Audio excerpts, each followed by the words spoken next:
विश्वभरबाट DC Nepal हेरेर बस्नुभएका दर्शक महानुभावहरूमा म हाम्रो लेन्स कार्यक्रमको प्रस्ताव तथा नुनचिनी पानी अमेरिकाको परिकल्पनाकार अर्जुन दाहालको सम्पूर्ण दर्शक महानुभावहरूमा अङ्गालोभरिको माया अनि हार्दिक नमस्कार।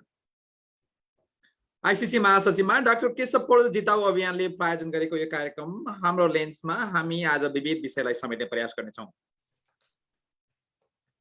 सर्वप्रथम नेपालको सर्वाधिक लोकप्रिय एप हाम्रो पात्रोले रेमिटेन्स सेवा सुरु गरेको छ। एउटै एपमा विभिन्न सुविधा उपलब्ध गराउँदै आएको एपमा विदेशबाट नेपाल रकम पठाउन सकिने सेवा समेत थपिएको हो।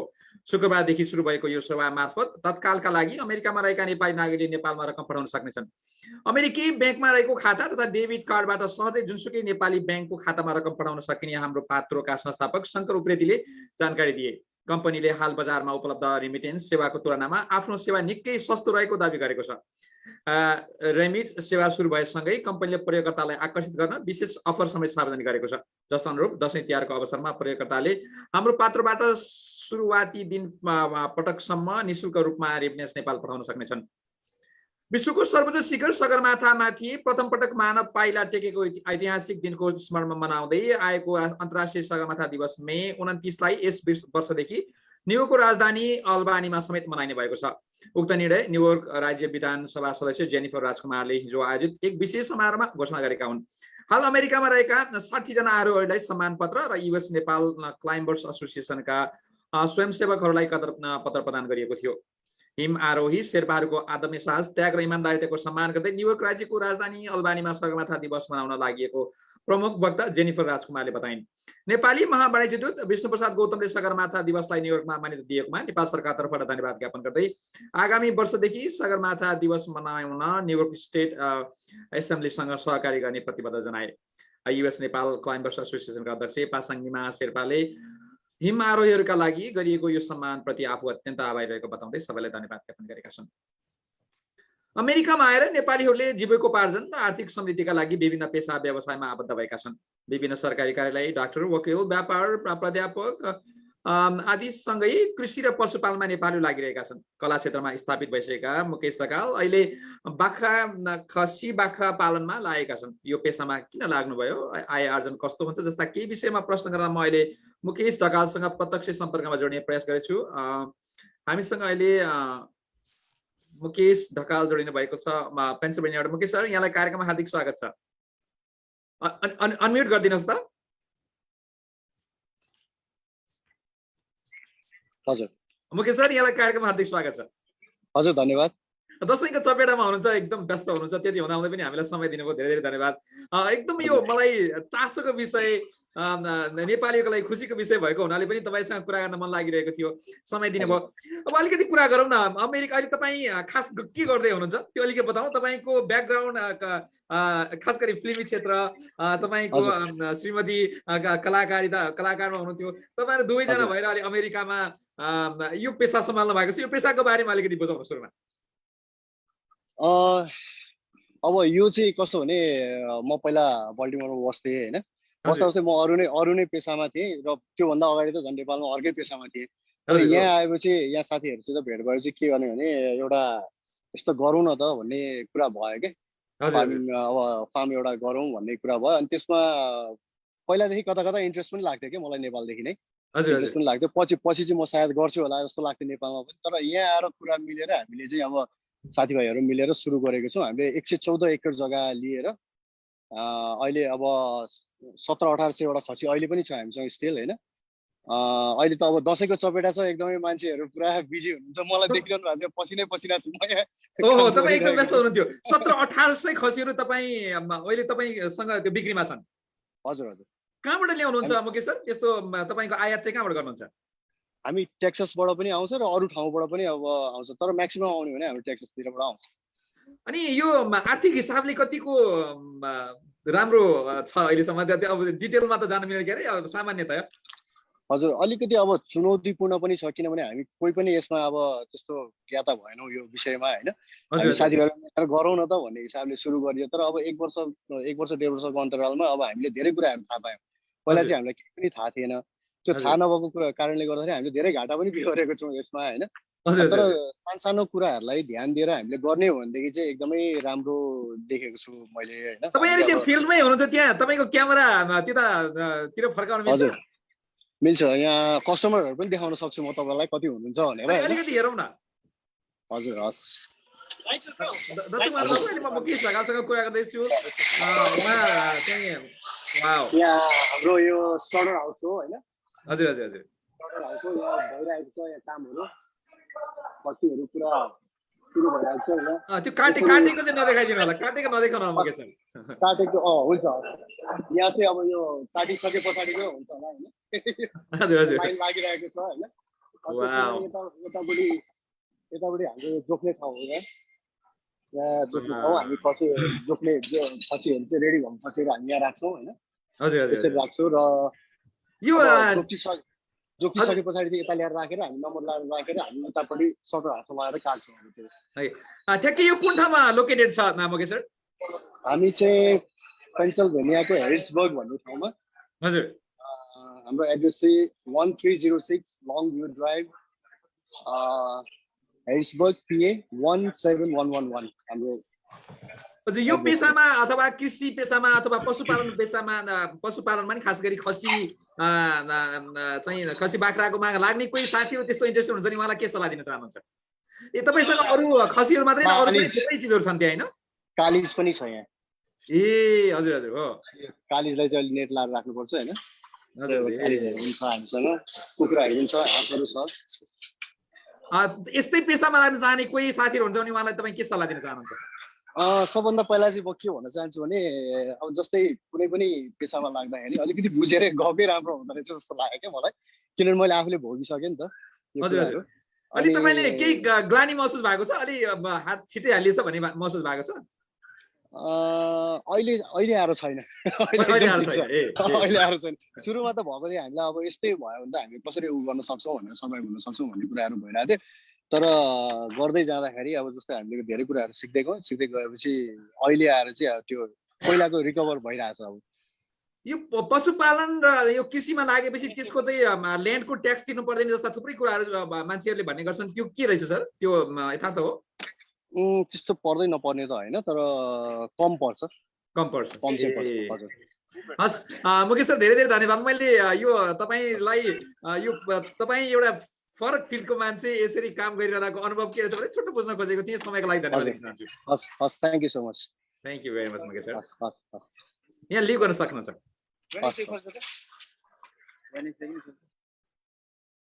दर्शक महानुभावहरू, म थप समाचारतिर अगाडि बढ्छु। सेनेटको पार्लियामेन्टेरियनले बजेट रिकन्सिलिएसन मार्फत विभिन्न दर्जाका आप्रवासीहरूलाई नागरिकताको बाटोमा लैजाने डेमोक्रेटहरूको पहललाई दोस्रो पटक अस्वीकार गरेको छ। तर यो मामलामा पार्लियामेन्टेरियनको फैसला नै अन्तिम निर्णय हुँदैन, जहाँ काङ्ग्रेस र बाइडेन प्रशासनलाई उनकै फैसला अस्वीकार गरेर सबैको लागि नागरिकता दिने विधेयक पास गराउन कानुनी प्रावधान छ। जनप्रतिनिधिहरू लगायत उपराष्ट्रपति कमला ह्यारिस र सेनेटको डेमोक्रेट नेता सुमर सकारात्मक छन् र नेताले दिएका वचनहरू पूरा गर्नैपर्छ भन्दै अधिकारले न्युयोर्कमा प्रदर्शन गरेको छ। सेनेटर सुमरको अफिस अगाडि अधिकारले गत शुक्रबार प्रदर्शन गरेको हो। यस्ता आप्रवासका हितमा अधिकार नाम गरेको संस्था निरन्तर लागिरहेको छ। अबदेखि अमेरिकाले कागजपत्रविहीन हुँदैमा देश निकाला नगर्ने भएको छ। डिपार्टमेन्ट अफ होमल्यान्ड सेक्युरिटीको सेक्रेटरी अलेहान्द्रो मेयोरकासले यसबारे घोषणा गरेका हुन्। अबदेखि अध्यागमन अधिकारीहरूले कुनै पनि व्यक्तिलाई कागजपत्रविहीन मात्र भएको आधारमा पक्राउ गरेर हिरासतमा लिन र देश निकाला गर्न नसक्ने मेयोरकासले बिहिबार बताएका छन्। Immigration and custom enforcement IS का अधिकारीहरूलाई राष्ट्रिय र सार्वजनिक सुरक्षामा खतरा भएकालाई मात्र पक्राउ गर्न र देश निकाला गर्न निर्देशन दिएको गाइडलाइन पनि मेयोरकासले सार्वजनिक गरेका छन्। अमेरिकाका पत्रकारहरूको संस्था नेजाको नयाँ नेतृत्व आएसँगै लेटर हेड दुरुपयोगको विषय अहिले चुलिएको छ। केही महिना अघि मात्र भएको अधिवेशनमा यो विषयले निकै चर्चा पाएपछि यसको सत्य तथ्य पत्ता लगाउन वरिष्ठ पत्रकार तारा बरालको संयोजकत्वमा समिति गठन गरिएको थियो। यसले अहिले के गर्दैछ भनेर धेरै चासो व्यक्त गरेपछि हामीले समितिका संयोजकलाई सम्पर्क गरी थप जानकारी लिने प्रयास गरिरहेका छौँ। हामीसँग अहिले टेक्ससबाट वरिष्ठ पत्रकार तारा बराल जोडिनुभएको छ। तारा सर, यहाँलाई कार्यक्रममा हार्दिक स्वागत छ। धन्यवाद अर्जुनजी, धेरै धन्यवाद। आराम हुनुहुन्छ नि? आराम छ, एकदम राम्रो छ। तपाईँलाई कस्तो? म ठिकै छु तारा सर, धन्यवाद सोध्नुभएकोमा। अब तपाईँ नेपालमा लामो समय पत्रकारिता गरेर अमेरिका आउनु भएको छ। यहाँ पनि तपाईँ अलग हुन चाहे पनि पत्रकार साथीहरूले तपाईँलाई काहीँ न काहीँ जोड्नुहुन्छ। तपाईँलाई पनि पत्रकारको सङ्घ संस्थाप्रति माया लाग्छ, राम्रो गरोस् भन्ने पक्क पनि लाग्छ। तपाईँ नेजाले गर्दै गरेका पछिल्ला गतिविधिहरूसँग सन्तुष्ट हुनुहुन्छ? सन्तुष्ट भन्नु पर्यो, किनभने यहाँ अरू के छ अमेरिकामा के नि गर्न सकिन्छ वास्तवमा हामीले होइन। नेजाले एउटा अर्गनाइजेसनले गर्ने त्यही नै हो, बिस्तारै बिस्तारै गर्दै गरिरहेको छ। भर्खरै नयाँ साथीहरू आउनु भएको छ, उहाँहरू काम गरिरहनु भएको छ। अब राम्रै गर्ला भन्ने लाग्छ मलाई चाहिँ। राम्रो पाटोलाई ठिकै छ। त्यो सँगसँगै एउटा शङ्कास्पद ढङ्गले हेर्नुपर्दा नेजाले गर्नुपर्ने जति गरेन भने जस्ता, सबै पत्रकारहरू समेटेन भने जस्ता, त्यहाँभित्रहरू पनि नेजाभित्र पनि गुटबन्दी हुन थाल्यो। केही न केही समाउ राजनीतिक प्रभाव पर्यो अनि केही पत्रकारहरू चाहिँ सानोतिनो रकममा चाहिँ बिकेर सही समाचार नदिएका जस्ता आरोपहरू लाग्ने गर्छन्। यस्तामा तपाईँ केही आधार देख्नुहुन्छ अथवा यिनीहरू सबै चाहिँ आरोप मात्रै हुन्, के लाग्छ? यो अब हाम्रो समाज हो, समाजमा विभिन्न थरीका मान्छे हुन्छन् है। को मान्छे कस्तो हुन्छ भन्ने थाहा हुँदैन र ती विभिन्न थरीका मान्छेहरूलाई लिएर एक थरी मान्छेलाई लिएर समग्र संस्थालाई नै ब्लेम गर्ने चाहिँ मिल्दैन जस्तो लाग्छ मलाई। समग्र रूपमा हेर्दाखेरि नेजाले त्यो उसमा चाहिँ आफ्नो काम राम्रै गरिरहेको छ अहिलेसम्म मेरो दृष्टिकोणमा। हजुर, यो बिचमा यो अस्तिकै अधिवेशनतिर फर्केर अधिवेशनमा चाहिँ नेपालबाट पत्रकार महासङ्घको अध्यक्ष आउनु भएको थियो। त्यो कार्यक्रमको बारे के टीका टिप्पणीहरू भए? अब त्यो टीका टिप्पणीहरू यहाँले भने जस्तै धेरैजना भएको संस्थामा त्यस्ता टिप्पणी भइरहन्छन्। सँगसँगै त्यहाँ लेटर हेड दुरुपयोगको विषयमा निकै कुरा चर्कोसँग उठ्यो भनियो अनि त्यसको छानबिनको लागि तपाईँलाई जिम्मेवारी दिएको भनेर मिडियामा आएको छ। त्यो कुरा यहाँले पनि स्वीकार्नु भएको छ। त्यो खास विषय के थियो? के विषय जानकारी, के विषयको चाहिँ छानबिन गर्नका लागि यहाँलाई जिम्मेवारी दिएको हो, त्यो भनिदिनुहोस् त। त्यहाँ एउटा के कुरा उठ्यो भने यो गत जुलाईमा भर्जिनियामा सम्पन्न जुन अधिवेशन भएको थियो त्यसमा साथीहरूले के कुरा उठाउनु भयो भनेदेखि अब केही साथीहरूले पदमा हुँदाखेरि आफ्नो पदको दुरुपयोग गरेर लेटर हेड प्रयोग गरेर एम्बेसीहरूमा चाहिँ आफ्नो साथीहरूलाई बोलाउने प्रयोजनको लागि त्यो लेटर हेडको प्रयोग गरियो र त्यो चाहिँ पदको दुरुपयोग हो भन्ने कुरा उठ्यो। यो कुरा उठेपछि अनि यसलाई चाहिँ अब किन सल्भ नगर्ने एउटा छानबिन समिति बनाऊ भन्ने साथीको आग्रह थियो। त्यस आग्रह अनुसार त्यो कुरा त्यहाँ उठेको होला र धेरै साथीहरूले मलाई चाहिँ भन्नुभएको थियो, मैले बस्न इन्कार गराएँ मलाई, किनभने अब यो उसमा अहिले किन धेरै कुरा छन्, कति कुरा गर्न चाहिन्छ कति कुरा गर्न सकिँदैन, यस कारण अहिले भरसक नबस्छु भन्ने थियो। तर साथीहरूको व्यापक आग्रहपछि 3जनाको एउटा समिति बनाइयो र त्यो समिति छ अहिलेसम्म। तपाईसँग अरू को हुनुहुन्छ? मसँग हाम्रो लेखनाथ भण्डारीजी र अनि मधुकर अधिकारी। काम चाहिँ अहिले कहाँ पुग्दैछ, के गर्दै हुनुहुन्छ, त्यसको बारेमा कति इन्भेस्टिगेसन गर्दै हुनुहुन्छ, जानकारी कसरी के गर्दै हुनुहुन्छ, त्यसको कहाँ पुग्यो त्यो बताइदिनुहोस् न। सबभन्दा पहिला कुरा के हो भने अलिकति हामीले जुन एउटा अधिवेशनले चाहिँ एउटा समिति बनाउने निर्णय गर्यो, त्यसपछि हामीले जुन एउटा लेटर पाउनु पर्थ्यो, अफिसियल लेटर पाउनु पर्थ्यो समितिले, त्यो समिति अलिकति ढिलाइ भयो। त्यस कारणले गर्दा हामीले काम थाल्न ढिलो भएको हो। त्यसपछि हामीले लेटर प्राप्त गरिसक्यौँ र अहिले हाम्रो काम सुरु भएको छ। हाम्रो 2 दिनवटा मिटिङ पनि भइसक्यो र हामी अब साथीहरूलाई पनि आग्रह गरेका छौँ, अहिले कोहीसँग त्यस्ता चाहिँ अब प्रमाणहरू छन् भने हामीलाई पठाउनुहोस्, हाम्रो गोप्य रूपमा हामीलाई पठाउनुहोस्, समितिलाई पठाउनुहोस्, हामी त्यसमा हेर्छौँ भनेका छौँ। तर अहिलेसम्म कसैले पनि केही पनि दिनुभएको छैन, खालि बाहिर हल्लाको भरमा त्यो सामाजिक सञ्जाल भर्ने काम मात्रै भएको छ। त्यो एक्युरेट के हो त, कसलाई के थाहा छ भन्ने कुरो आएको छैन अहिलेसम्म। हामी त्यो खोजबिन गर्दैछौँ। त्यसको तपाईँ खोजीमा हुनुहुन्छ? हजुर। तर सर यो जुन प्रश्न उठ्ने लेभलमा आयो नि कुरा, प्रश्न उठ्ने लेभलमा आएपछि केही न केही चाहिँ भएको कारणले प्रश्न उठ्यो भन्ने चाहिँ यहाँलाई लाग्छ लाग्दैन? डिटेलमा त पछि तपाईँको रिपोर्टले बताउला। सम्भावना छ, सम्भावना लाग्छ मलाई त्यो कुरा। किनभने अब मैले अघि भने नि त, धेरै साथीहरूको धेरै इन्ट्रेस्ट हुन्छ, के हुन्छ विभिन्न संस्थाहरूमा आफ्नो इन्ट्रेस्टमा प्ले गर्दाखेरि कहिलेकाहीँ गल्ती पनि हुनसक्छ अथवा गल्ती पनि गर्नु हुनसक्छ, त्यो हुनसक्छ। त्यो होइन, मैले अब यो ठिक छ, यसको बारेमा मलाई लाग्छ तारा सर धेरै बताउन चाहनुहुन्न अथवा त्यो इन्भेस्टिगेसनको क्रममा भएको हुनाले धेरै कुरा यहाँसँग पनि छैन, त्यो खोजीको क्रममा हुनुहुन्छ, तपाईँहरू विषयलाई सङ्कलन गरिरहनु भएको छ। थप कुरा कहानी पक्कै पनि यथार्थ आउँछ भनेर हामी विश्वास गरौँ तारा सर? यथार्थ आउँछ किनभने हामीले अब त्यो हेर्दैछौँ। अब त्यसमा चाहिँ हाम्रो अब छानबिन सकेर हामीले रिपोर्ट तयार गर्छौँ, त्यो रिपोर्ट चाहिँ हामी नेजा कार्यसमितिलाई हस्तान्तरण गर्छौँ अनि त्यसपछि मात्रै यसको अनि टुङ्गो लाग्छ।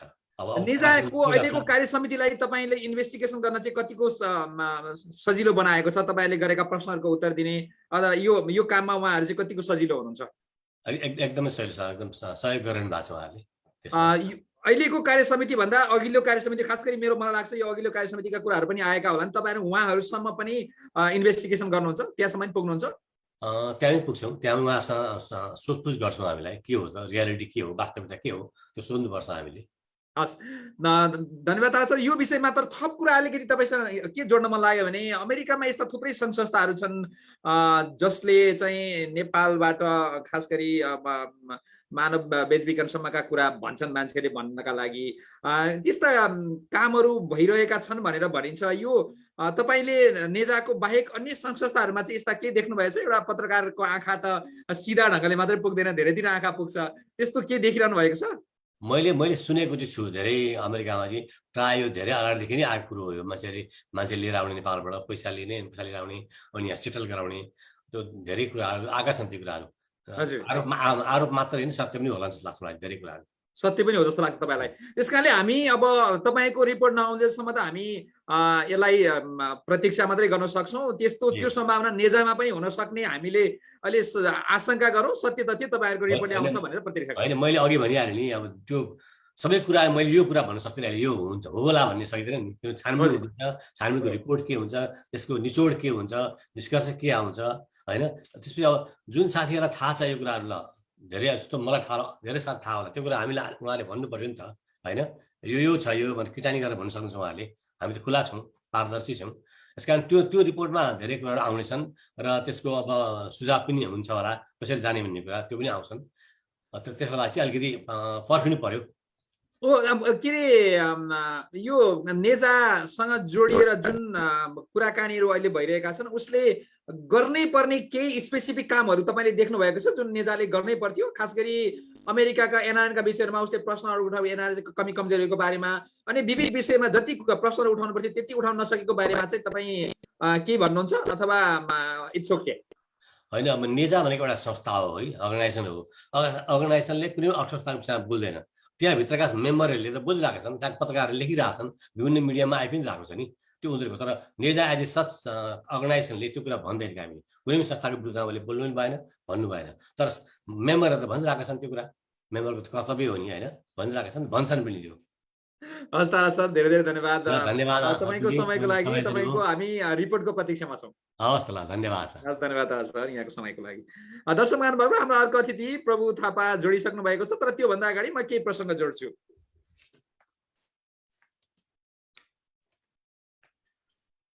म समाचारकै क्रममा छु। चर्चित नेपाली रक्तदाता अर्जुन मैनालीले नेपालमा 2वटा ब्लड ब्याङ्क बनाउने 1 लाख रुपैयाँ सहयोग पठाएका छन्। मैनालीले डीसी नेपाललाई दिएको जानकारी अनुसार उनले Nepal red cross society Kavre नेपाललाई 1 लाख र त्रिभुवन विश्वविद्यालय लायन्स रक्त सञ्चार तथा अनुसन्धान केन्द्रलाई 1 लाख सहयोग गरेका छन्। नेपालमा रक्तदान अभियानलाई अझ अघि बढाउन र दाताबाट प्राप्त रगतको उचित भण्डारणका लागि भवन निर्माण गर्नका लागि उनले अमेरिकाबाट यी दुई संस्थालाई आर्थिक सहयोग पठाएका हुन्। अमेरिका, नेपाल र विश्वभर नै रक्तदानका लागि प्रेरित गर्ने अभियानमा लागेका मैनाली आफैले पनि हालसम्म 200 पटक रक्तदान गरिसकेका छन्। एक पटकको रक्तदानले 3 जनासम्म बिरामी व्यक्तिको ज्यान बचाउन सकिने भएका कारण रक्तदानलाई महादानको रूपमा विश्वभरि नै लिँदै आएको छ। अमेरिकामा पछिल्लो 24 घण्टामा कोभिड-19बाट संक्रमित हुनेको संख्या 1,08,000 पुगेको छ। त्यस्तै कोरोना भाइरसबाट 1,882 जनाको मृत्यु भएको छ। तथ्याङ्क अनुसार कोरोना संक्रमण 27% न्यून भएको छ भने अमेरिकामा हालसम्म कुल 7,01,047 जनाको निधन भएको छ। अहिलेसम्म 47 करोड 43,62,000 डोज खोप आपूर्ति गरिसकिएको छ। अमेरिकामा 33 करोड 34 लाख जनसङ्ख्यामा 18 करोड 51 लाखलाई दुवै खोप दिइसकिएको छ भने बुस्टर डोज करिब 47 लाखलाई दिइसकिएको छ। डिबी लुटली भर्दा अहिले नै 12 कक्षा उत्तीर्ण गरेको हुनु नपर्ने तर आवेदन पूर्ण हुने अर्थात् भिसा पाउने बेलासम्म 12 कक्षा उत्तीर्ण गरेको हुनुपर्ने कंसुल अधिकारीहरूले बताएका छन्। जसअनुसार सन् 2023 को डिबी लटरीमा सहभागी हुनका लागि 11 वा 12 कक्षा पढ्दै गरेकाहरू पनि सहभागी हुन सक्नेछन्। तर उनीहरूले डिबी पढेर भिसा पाउनका लागि भने 12 कक्षा उत्तीर्ण गरेको हुनुपर्छ। न्युयोर्क समयअनुसार अक्टोबर 6 बुधबार मध्याह्न 12 बजेदेखि नोभेम्बर 9 मङ्गलबार मध्याह्न 12 बजेसम्म डिबी लटरी भर्न सकिने भएको छ। नेपाली समयअनुसार आगामी बुधबार बेलुका 9:45 बजेदेखि डिबी लटरी भर्न सकिनेछ। गैर नेपाली सङ्घ NRNA को आसन्न 10औं महाधिवेशनमा लोकतन्त्रवादी समूहलाई विजय गराउन सहयोग र समन्वय गर्नका लागि नेपाली काङ्ग्रेसले 8 नेतालाई जिम्मेवारी सुम्पेको छ। काङ्ग्रेस केन्द्रीय कार्यालयले युरोप क्षेत्र, एसिया क्षेत्र, अमेरिका क्षेत्र, एसियाना क्षेत्र तथा अफ्रिका मध्यपूर्व क्षेत्र र नेपाली जनसङ्घर्ष समिति गरी 5 वटा क्षेत्रमा ती नेताहरूले समन्वयकारी भूमिका निर्वाह गर्ने जनाएको छ। काङ्ग्रेस केन्द्रीय कार्यालयका मुख्य सचिव कृष्णप्रसाद पौडेलले विदेश स्थित सबै जनसम्पर्क समितिका अध्यक्ष तथा संयोजकहरूलाई नेताहरूको नामावलीका सूचीसहित पत्राचार गरेका छन्। जनसम्पर्क समितिहरूलाई पठाइएको पत्रका अनुसार युरोप क्षेत्रमा सहमहामन्त्री डाक्टर प्रकाश मत र केन्द्रीय सदस्य गगन कुमार थापालाई जिम्मेवारी दिएको छ। एसिया क्षेत्रमा केन्द्रीय सदस्य द्वय अर्जुन नरसिंह केसी र अर्जुन प्रसाद जोशी छन्। त्यस्तै अमेरिका क्षेत्रमा केन्द्रीय सदस्य डाक्टर मिनान रिजाल र ओसियाना क्षेत्रमा केन्द्रीय सदस्य सुरेन्द्र पाण्डेलाई जिम्मेवारी दिएको छ। अफ्रिका मध्यपूर्व क्षेत्र र जनसम्पर्क समितिमा भने पार्टी प्रवक्ता विश्वप्रकाश शर्मा र केन्द्रीय सदस्य एवं नेपाली जनसम्पर्क समिति समन्वय विभागका प्रमुख गोविन्द भट्टराईलाई जिम्मेवारी दिएको छ। यस्तै परिपत्र एमालेलाई पनि पठाएको छ गोप्य रूपमा भन्नेहरूले धेरै भन्ने गर्छन् र माथि जुन किसिमको परिपत्र चाहिँ आयो त्यो विषयमा मान्छेहरूका थुप्रै र फरक फरक खालका प्रतिक्रिया आइरहँदाखेरि नेकपा एमालेको भातृ सङ्गठन चाहिँ त्यस्ता सङ्घलाई चाहिँ परिपत्रहरू आएका छन् कि छैनन् त भनेर बुझ्नका लागि मैले अहिले प्रभु थापा प्रवासी मञ्च अमेरिकाका अध्यक्षलाई जोड्ने प्रयास गरेको छु। प्रभु सर, यहाँलाई कार्यक्रममा हार्दिक स्वागत छ। धन्यवाद अर्जुनजी। संसारभरिबाट यो डिस नेपाल हेरिरहनुभएका आदरणीय तपाईँका दर्शक श्रोताहरूलाई प्रवासी नेपाली मञ्च अमेरिका र यसको अध्यक्ष र प्रवासी नेपाली मञ्च अन्तर्राष्ट्रिय कमिटीको प्रचार विभागको प्रमुखको तर्फबाट सबैमा यो बिहानीको शुभ अभिवादन भन्न चाहे। धेरै धेरै धन्यवाद यहाँको समयको लागि। अहिले खास गरी एक सेकेन्ड मैले यहाँ अब यो खास अहिले ताजा कुरो निकै खर रूपमा अहिले उठिरहेको के छ भने नेपाली काङ्ग्रेसले विश्वभरका जनसम्पर्क समिति र नेपाली काङ्ग्रेसका शुभेच्छुहरूलाई पत्र नै पठायो र अब लोकतान्त्रिक शक्ति चाहिँ प्रजातान्त्रिक शक्ति अब लाग्नुपर्छ, तपाईँहरू लाग्नुहोस् भनेर लागिरहेको अवस्थामा तपाईँहरूलाई पनि गोप्य रूपमा आएको छ, तर कम्युनिस्टहरू बाठा छन्, उनीहरू चाहिँ गोप्य रूपमा काम गर्छन् भनेर आरोप लाग्ने गर्छ। तपाईँहरूलाई चाहिँ त्यो खालको परिपत्र आएको छ कि छैन प्रोफेसर? धन्यवाद अर्जुनजी। सर्वप्रथम म यहाँको मिडिया मार्फत जानकारी गराउन चाहन्छु। प्रवासी नेपाली मञ्च राष्ट्रिय र अन्तर्राष्ट्रिय कमिटीहरू छन् र हामी निश्चितै रूपमा हिजो नेपालमा रहँदाखेरि एउटा वैचारिक हिसाबले एउटा पार्टीसँग नजिक भएका साथीहरूको बाहुल्यता हाम्रो संस्थामा छ। यति हुँदाहुँदै पनि हामीलाई पार्टीको भातृ सङ्गठनको रूपमा भन्न रुचाउँदैनौँ र हामी त्यो हिसाबले आफ्ना गतिविधिहरू पनि सञ्चालन गर्न रुचाउँदैनौँ। हामी नितान्त स्वतन्त्र सामाजिक संस्था हौँ। भलै हाम्रो संस्थामा आबद्ध धेरै साथीहरू एउटा वैचारिक हिसाबले नेपालको चाहिँ प्रोग्रेसिभ चाहिँ पार्टीसँग रिलेटेड हुनुहुन्छ। हिजो नेपालमा रहँदाखेरि ती संस्थाहरूमा काम गरेर आएका साथीहरूको बाहुल्यता छ, तर पनि हाम्रो प्रवासी नेपाली मञ्च अन्तर्राष्ट्रिय कमिटी, राष्ट्रिय कमिटी, रिजनल कमिटीहरूका आफ्नै खालका विधान छन् र हामी आफ्नो विधि र विधान अन्तर्गत रहेर प्रवासमा रहेका आम नेपालीहरूलाई जोड्ने र आम नेपालीहरूका सुख दुःखमा सहयात्री हुनेका साथै नेपाली भाषा, संस्कृति र रीतिरिवाजहरूलाई संसारभर फैलाउने र प्रवासमा रहेका नेपालीहरूलाई जोड्ने अभियानमा हामी लागिरहेका छौँ। त्यसकारणले म फेरि पनि प्रश्न पार्न चाहन्छु, नेकपा एमाले प्रवासी नेपाली मञ्चलाई कुनै हस्तक्षेप र नेकपा एमालेको कुनै पनि निर्देशनहरू पनि हामीलाई प्राप्त हुँदैन र हामी अहिले तपाईँलाई थाहा छ प्रवासमा विभिन्न खालका हिजो हामी राष्ट्रिय लेभलमा काम गरिरहेका थियौँ भने आज हामी अन्तर्राष्ट्रिय लेभलमा पनि हाम्रो आफ्नै आइएस छ, हाम्रो आफ्नै अन्तर्राष्ट्रिय कमिटी छ र त्यो अन्तर्राष्ट्रिय कमिटीको एउटा प्रचार विभागको प्रमुख अथवा प्रवक्ताको हिसाबले मैले काम गर्छु भने अन्य साथीहरूले पनि त्यसरी गर्नुहुन्छ र हामी संसारभरिका हाम्रा सङ्गठनका साथीहरूलाई हामी आफ्नो निर्देशनमा मोनिटरिङ गर्छौँ, आफ्नो निर्देशनमा सामाजिक कार्यहरूमा अग्रसर गराउँछौँ र नेपालमा हुने अधिकांश चाहिँ सामाजिक कामहरू र दैविक प्रकोपहरूमा हामी सहभागी हुन्छौँ। ती कामहरूमा प्रवासी भन्नु पर्दाखेरि तपाईलाई एनआरएनमा तपाईँहरूको चाहिँ गतिविधि बढाउनु पर्यो, तपाईँहरूको संख्या बढाउनु पर्यो, लाग्नुहोस् भनेर परिपत्र गरेको छैन भनेर सिधा बुझौँ। म यो सङ्गठनमा लागेको लगभग 15 वर्ष जति भयो। 15 वर्षको समयमा मैले एमाले मात्रै होइन कुनै पनि पार्टीले हाम्रो सङ्गठनलाई तपाईँहरू एनआरएनमा यसो गर्नुहोस्, तपाईँहरू प्रवासमा त्यसो गर्नुहोस् भनेर कुनै पनि निर्देशना आजको मितिसम्म प्राप्त भएको छैन र यदि कसैले पठाउने चाहना राख्छ अथवा पठाउने दुस्साहस गर्छ भने पनि हाम्रो लागि त्यो स्वीकार्य हुँदैन र हामी यो वा त्यो पार्टी होइन, नेपालका कुनै पनि पार्टीहरूले प्रवासमा रहेका नेपालीहरूलाई यो गर त्यो गर भनेर निर्देशन दिने होइन। ती पार्टीहरूले त प्रवासमा रहेका आम नेपालीहरूले आर्जन गरेका ज्ञान, सिप, दक्षता र आर्जन गरेको पुँजीलाई नेपालमा व्यवस्थित हिसाबले नेपाल र नेपालीको लागि समृद्ध नेपाल बनाउने अभियानमा सदुपयोग गर्नुहोस् भनेर निर्देशन दिनुपर्ने हो भन्ने मलाई लाग्छ। या कि नेपालमा जस्तै विभिन्न जातीयगत, पार्टीगत विभिन्न खालका चाहिँ फुट र राजका गतिविधि प्रवासमा गर्नु हुँदैन भन्ने मान्यता हामी राख्छौँ र त्यस्ता कुराहरूलाई हामी स्वीकार पनि गर्दैनौँ। दर्शक महानुभावहरू, तपाईँहरूलाई जिज्ञासा लाग्न सक्ला कि अहिले नेपाली काङ्ग्रेसले परिपत्र गरेको छ, किन चाहिँ एमालेसँग निकटस्थ रहेको भातृ सङ्गठनका नेतालाई चाहिँ कार्यक्रममा बोलायो भन्ने लाग्दो हो। मैले योभन्दा अगाडि अर्को एउटा पत्र आएको बेला अमेरिकाका नेपाली काङ्ग्रेसका जनसम्पर्क समितिका अध्यक्ष आनन्द विष्टसँग यही विषयमा एकचोटि लामो कुराकानी गरिसकेको हुनाले मैले त्यो उहाँसँग एक किसिमले पहिला कुराकानी गरिसकेको थिएँ। अब यता एमाले निकट सङ्घ संस्थाहरूले त्यही खालका गतिविधि गरिरहेका रहेछन् कि रहेनछन्, उहाँहरूको प्रतिक्रिया के रहेछ भनेर बुझ्नका लागि मैले आज प्रभु थापालाई जोडेको छु। तपाईँहरूको एउटा क्लियरिफिकेसनको लागि मैले यति कुरा भने। प्रभु सर, म अब थप्छु, तपाईँहरू जसरी नेपाली काङ्ग्रेसले एउटा संस्थागत रूपमै अगाडि बढ्न तपाईँहरूले त्यसको खण्डन गर्नुहुन्छ अथवा यस्ता गतिविधि तपाईँहरू इग्नोर गर्दै अगाडि बढ्नुहुन्छ अथवा तपाईँहरूको एक्सन के हुन्छ, अथवा तपाईँहरूले यसलाई त्यत्रो नोटिस गर्नु भएको छैन कि यो खण्डन गर्नुपर्ने विषय पनि होइन, यसलाई नोटिस गर्ने विषय पनि होइन, हामी आफ्नो ढङ्गले समाजसेवा गर्छौँ भन्नुहुन्छ, के छ तपाईँहरूको एक्सन अगाडि? समग्र हिसाबमा जुन नेपाली काङ्ग्रेसले पार्टी कार्यालयबाटै एउटा निर्देशन जारी गरेर विभिन्न रिजनहरूमा, विभिन्न महादेशहरूमा त्यसको चाहिँ सम्बन्धित जिम्मेवारी नै तोकेर जुन कार्यक्षेत्रै तोकेर नेताहरूलाई परिचालित गरेको छ, निश्चितै रूपमा यो दुःखदायी कुरा हो र हाम्रो सङ्गठन यसप्रति खेद पनि व्यक्त गर्न चाहन्छ। भलै यो उहाँहरूको आफ्नो आन्तरिक कुरा हो, यसमा हामीले भन्नुपर्ने कुरा केही पनि छैन र त्यहाँ लेखिएको छ लोकतान्त्रिक शक्तिहरूलाई विजय गराउँ। म कुरा बुझिरहेको छैन, लोकतान्त्रिक शक्ति भनेको के नेपाली काङ्ग्रेस मात्रै हो दुनियाँमा? नेपालको राजनीतिक परिप्रेक्ष्यमा नेपाली काङ्ग्रेस बाहेक अरू सबै अलोकतान्त्रिक हुन्? म त भन्छु, म त जनताको बहुदलीय जनवादलाई आत्मसात गर्ने एउटा चाहिँ कार्यकर्ताको हिसाबले म भन्न चाहन्छु, हरेक निर्वाचनमा सहभागी हुने सबै मानिसहरू जो निर्वाचनमा विश्वास राख्छन् र निर्वाचनमा आफूलाई अगाडि बढाउँछन् ती सबै लोकतान्त्रिक हो। प्रजातन्त्रमा विश्वास गर्नेहरूले जनतामा विश्वास गर्छन् अथवा मतदातामा विश्वास गर्छन्। जो मतदातामा विश्वास गर्छन् ती उम्मेदवार हुन्छन् र चुनिने ठाउँसम्म पुग्छन् भने यहाँ कसैलाई अलोकतान्त्रिक कसैलाई लोकतान्त्रिक भनेर कित्ताकाट गरिरहनु पर्ने आवश्यकता हामी ठान्दैनौँ। त्यसै गरी जसरी प्रवासमा जुन खालको हस्तक्षेप, ठाडो हस्तक्षेप भइरहेको छ यो एकदम निन्दनीय विषय हो र यस्ता हस्तक्षेपहरूले हामी प्रवासमा रहेका नेपालीहरूलाई एकीकृत बनाउने होइन विभाजित गर्ने काम गर्दछ भन्ने हामी ठान्दछौँ।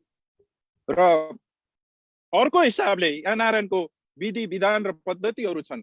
एनआरएन नितान्त गैर राजनैतिक, गैर धार्मिक, गैर जातीय संस्था हो भनेर यसको विधानमा लेखिसकेपछि यसलाई नेपालमा रहेका यो वा त्यो पार्टीहरूले कुनै निर्देशन दिन जरुरी छैन।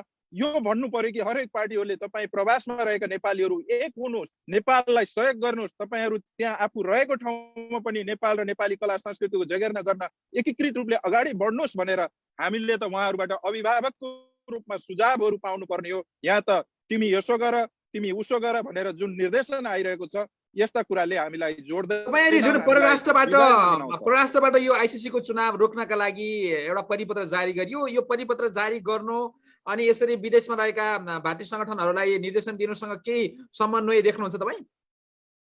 वास्तवमा के हुन्छ भने एनआरएन नितान्त स्वतन्त्र सामाजिक संस्था हो। भलै यसका गतिविधिहरू नेपाल र नेपालीसँग जोडिन्छन्।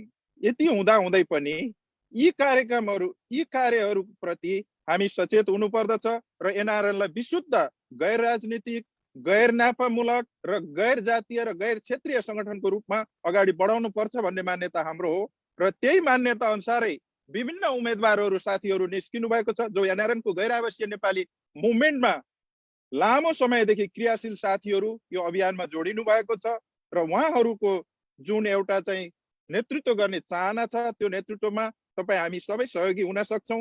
हामीले देखेका छौँ विगतमा, तपाईँ हामी अमेरिकामा बस्छौँ, विगत 8-10 वर्षदेखि अमेरिकी एनआरएनको गतिविधि हामीले देखेका छौँ। यहाँ स्वच्छ निर्वाचन हुँदैन, निर्वाचनमा कुनै गतिविधिहरू हुँदैन, साधारण सभाहरूमा विधि विधानका कुरा हुँदैन, मुडे बलमा पुलिस लगाएर विभिन्न आवरणका मान्छेहरू ल्याएर हुलदङ्ग गरेर साधारण सभाहरू टुङ्गाइन्छ। हामी अमेरिका जस्तो डेमोक्रेटिक प्रजातान्त्रिक देशमा बस्नेहरूको चाहिँ एनआरएनको साधारण सभामा कुटपिट हुलदङ्ग हुन्छ।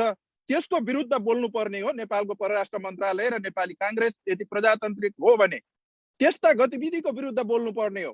किन भन्दा तपाईँहरू गलत गरिरहनु भएछ। साधारण सभाहरूमा तपाईँहरू विधि विधानका बारेमा छलफल गर्नुहोस् भन्नुपर्ने हो। त्यसको अलावा त्यस्ता गतिविधिहरूलाई प्रोत्साहन गर्दै जो मान्छेहरू ती गतिविधि गरिरहेका छन् तिनै मान्छेहरूलाई प्रोत्साहित गर्ने हिसाबले जुन खालको चाहिँ वातावरण बनाइँदैछ यो नितान्त पनि गैर आवश्यक नेपाली आन्दोलनको लागि यो राम्रो दिशा चाहिँ होइन भन्ने मलाई लाग्छ। प्रोफेसर तपाईहरूलाई पनि केही भाग पुग्यो भने चाहिँ तपाईँहरू पनि चुप लाग्नुहुन्छ है कहिलेकाहीँ? यस्तो छैन, भागको कुरा हुँदैन। यहाँ प्रतिस्पर्धाको कुरा हो। हामी चाहन्छौँ एनआरएन गैर आवश्यक नेपाली सङ्घ सबै नेपालीहरूको हो, सबै नेपालबाट प्रवासिएका सारा नेपालीहरूको संस्था हो भने त्यो संस्थामा सबै खालका मान्छेहरूको इन्क्लुसिभ चाहिँ हुन जरुरी छ भन्ने मान्यता चाहिँ म निश्चय पनि राख्छु। त्यहाँ कुनै पनि एउटा विचारको होइन, एउटा जातिको होइन, एउटा धर्मको होइन, सबै खालका नेपालीहरूको संयुक्त चाहिँ मोर्चा बनोस् र त्यो संयुक्त संस्थाले नेपाल र नेपालीको लागि बढी भन्दा बढी उपयोगी कामहरू गर्न सकोस् र प्रवासमा रहेका नेपालीहरूका चाहिँ बारेमा सोच्न सकोस् र प्रवासका नेपालीहरूको जीवनस्तर उकास्दै नेपाली भाषा धर्म संस्कृतिलाई प्रवासमा फस्टाउँदै त्यसको प्रवर्धन र जोगार्न गर्दै नेपाललाई सहयोग गर्ने वातावरण बनोस्, न कि हामीले नाक खुम्चाउनु नपरोस्। तपाईँ हामी आफैले महसुस गरेको कुरा हो। हामी टाढा जानु पर्दैन। अमेरिकाको एनआरएन भन्ने बित्तिकै कसको हो, कस्ता मान्छे छन् भन्ने कुराले पनि त्यहाँ प्रभाव पारेको छ। तपाईँ संसारमा अहिले भनिँदैछ 80 लाख नेपालीहरू बाहिर छन्, एनआरएनको सदस्य कति छ?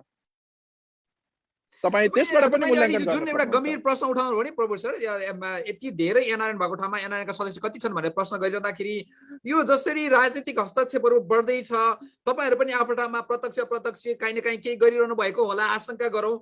यसरी क्रम बढ्दै जाने हो भनेदेखि एनआरएन भन्ने संस्था सामाजिक संस्था नरहने अथवा कुनै एउटा कुनै बिन्दुमा पुगेपछि यसको अस्तित्व समाप्त हुने अथवा कुनै यो नराम्रो रूपमा राजनीतिक गतिविधि संलग्न भएको रूपमा यो निलम्बित हुनेसम्म पुग्ने पनि देख्नुहुन्छ तपाईँ? एकदम नितान्त यो तपाईँले महत्त्वपूर्ण प्रश्न उठाउनु भयो। यो मैले मात्रै होइन, सारा प्रवासमा रहने 80 लाख नेपालीको यो प्रश्न हो। यदि राजनीतिक पार्टीहरूले एनआरएनलाई हस्तक्षेप गर्दै गर्ने, एनआरएनको नेतृत्वमा रहने, यो बात त भन्दिनँ म, एनआरएनको नेतृत्वमा रहने साथीहरू एउटा पार्टीको चाहिँ कार्यकर्ताको हिसाबमा एनआरएन मुभमेन्ट अगाडि बढाइरहने हो भने यो एनआरएन टुक्रिन धेरै समय लाग्छ भन्ने लाग्दैन मलाई। किन भन्दा मानिसहरूले विचारको हिसाबमा एनआरएन टुक्राउने छन्, जातीयताको हिसाबमा एनआरएन टुक्राउने छन्, धर्मको नाउँमा एनआरएन टुक्राउने छन् र क्षेत्रको नाउँमा एनआरएन टुक्राउने छन् र यो पनि विभिन्न गुट उपगुटको एनआरएन हुनेछ र अन्ततगत यसको अस्तित्व समाप्त हुन्छ। यस बारेमा तपाईँ हामी जतिको मान्छेहरूले मेरो मान्छे र तेरो मान्छेको कुरा होइन, योग्य क्षमतावान निरन्तर एनआरएन मुभमेन्टमा लागेको मान्छे हो कि होइन भन्ने कुरा चाहिँ पहिलो उम्मेदवारको चाहिँ पहिलो प्राथमिकता हुनुपर्दछ। यहाँ कि मेरो नजिकको मान्छे, मेरो विचारको मान्छे, मेरो क्षेत्रको मान्छे, मेरो जातको मान्छे भनेर हामी गयौँ भने निश्चय रूपमा एकदमै नितान्त रूपमा के हुन्छ भने भोलि एनआरएन टुक्रिने छ र NRN A, NRN B, NRN C लगायतका धेरै एनआरएनहरू हुनेछन् र अन्ततगत यसको अस्तित्व समाप्त हुनेछ। हस्, धन्यवाद प्रोफेसर। बाइ द वे तपाईँको टी सर्टले top of the world mount Everest देखाएको छ भने तपाईँको ब्याकग्राउन्डमा मलाई लाग्छ त्यो मेरील्यान्डको चाहिँ ब्याकग्राउन्ड तपाईँले इनर हार्बरको देखाउनु भएको छ। त्यो दुईटै विषयलाई पनि म सम्झन चाहन्छु। यहाँको समयको लागि धन्यवाद। धन्यवाद अर्जुनजी, यो कार्यक्रममा सहभागी गराएर आफ्ना कुराहरू राख्न जुन समय दिनुभयो यसको लागि म तपाईँलाई विशेष धन्यवाद दिन्छु र एनआरएनकै कुरा गरिरहँदा एनआरएन मुभमेन्टमा हिजोदेखि आजसम्म निरन्तर इमान्दारीपूर्वक यो मुभमेन्टमा जोडिनु भएका आदरणीय एनआरएन अभिनेताहरू जो यो चाहिँ 21-23 को नेतृत्व गर्न लागिरहनु भएको छ। तपाईँ हामी सबैले कुनै पार्टीको निर्देशन मान्ने, जातिको निर्देशन मान्ने होइन, एनआरएनको विधि विधान र पद्धतिलाई आत्मसात गर्ने उम्मेदवारहरूलाई विजय बनाऊ र हाम्रो एनआरएन राम्रो एनआरएन र सम्पूर्ण प्रवासीहरूको साझा एनआरएन बनाउने अभियानमा तपाईँ हामी सबै जुटौँ। समयको लागि विशेष धन्यवाद सहित बिदा चाहन्छु। हस्, नमस्कार। हस्, नमस्कार, धेरै धेरै धन्यवाद। दर्शक महानुभावहरू, म कार्यक्रमको अन्तिममा छु। अब सामाजिक सञ्जाल मेरील्यान्डबाट महेश भट्टराई लेख्छन्, नेता जति विदेशमा, धन जति नर्सिङ होममा, संघीयता गणतन्त्र, गरिब मर्छन् सडकमा। लेख्छन् महेश भट्टराई बाल्टिमोरबाट। त्यसैगरी टेक्सासबाट राजेन्द्र कोइराला लेख्छन् प्रवासी नेपाली एकता मञ्च टेक्सासको नवगठित अध्यक्ष युवराज खनालको नेतृत्व सहितको सम्पूर्ण टिमलाई हार्दिक बधाई तथा शुभकामना। जागरुक युवाहरूको यो टिम र समाजका स्थानीय अगुवाहरूले देखाएको साथ सहयोग सल्लाह र शुभेच्छाले धेरै राम्रो काम गर्नेछ भन्ने विश्वास लिएको छु भनेर लेख्छन् राजेन्द्र कुँवरले टेक्सासबाट। त्यसैगरी जयन्त थापा लेख्छिन् अघि पछिका दिनचारी सामान्य लाग्छन् तर चाडपर्व नजिकिँदा तिनै दिनहरू भारी भइदिन्छन्। आमाको माया, गाउँको माया झरझरी आँखैमा। उहाँले मिस यु अल भनेर लेख्नु भएको छ। खास गरी चाडबाडको बेला सम्झना गर्दै लेखिएको यो स्टाटस थियो। यसको साथै आजको कार्यक्रमबाट म पनि बिदा माग्न चाहन्छु। आइसिसी महासचिवमा डाक्टर केशव पौडेल जिताउ अभियानले स्पोन्सर गरेको कार्यक्रम हाम्रो लेन्स अब यहीँ सकिन्छ। तपाईँहरूले डिसी नेपालको फेसबुक पेज, डिसी नेपालको नुनजी नेपालीको युट्युब च्यानलमा पनि हामीलाई हेर्न सक्नुहुनेछ। अर्को हप्ता ठिक यही समयमा हप्ताभरिका समाचार लिएर फेरि आउनेछौँ। आजलाई भने प्राविधिक सहयोगी असाङ दाल सहित मलाई पनि बिदा दिनुहोस्। नमस्ते, शुभ दिन अमेरिका, शुभरात्रि नेपाल।